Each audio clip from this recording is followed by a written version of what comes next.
They told, Meera, stop telling stories. And I was like, okay. And I was just, like thinking, what's wrong in telling a story? Depends where you tell the story as well. And there was, in fact, a happiness when I heard stop telling stories, because it gave me a learning. It gave me a learning where to share what and when to share what. There's a lot of preconditioning we kind of live in, right? And amidst this preconditioning, amidst so many things, we look for happiness.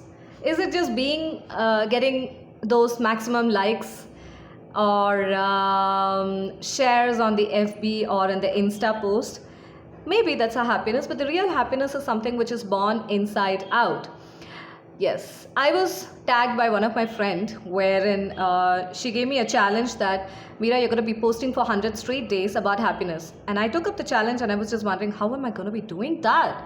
I started writing every day. I started posting photos which was associated with that particular day about how the day went on. And there was a scenario when I was not able to write because I was facing the reality in my life that my appa is moving from all of us and he was counting his last seconds on this earth. And that's when I made a promise to him that, Appa, I'm writing a book. There was a silence. I never knew what is a death silence in my life, and that's the time I realized. And he told, Meera, bring it to reality. And that's when I went about writing continuously. And what you see here, Mayaakatha, an illusion holding the reality within. Exactly.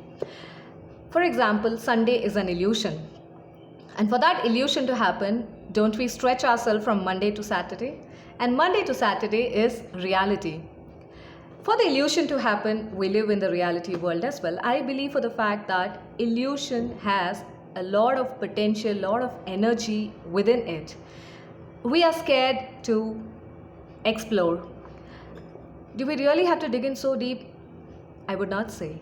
Embracing the current moment, accepting the current moment, accepting the current situation, and accepting yourself for what you are, and accepting the other person also for what he or she is, more important is what I learned.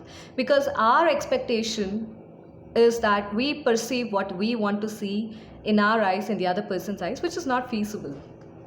What is reality? Reality is whatever is happening around us is reality. Accepting that, moving on is really, really important. There is happiness learning in each and everything that we do. Happiness is in accepting that I am not in your priority list. It's a normal human tendency, right? I wish to be the preferred one. I wish to be the person loved most. But when I know for the fact I am not the priority element in your list, it's very important that I accept and I keep moving on, because it is more important, or it is important to live in peace with my own self first than pleasing somebody else. That is a happiness learning.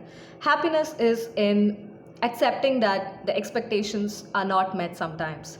Happiness is in accepting that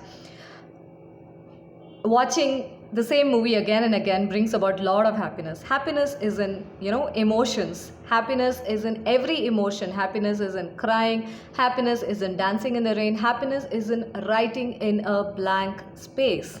And that's how my journey also happened. When I got that blank space, I just went about writing. And I feel good about it, because a part of me, that is Mayaakatha, is traveling in the e-shelves and also in quite a number of people reading journey. So that is my learning about Mayaakatha all about. Over to you guys. Do share your experience of reading the book.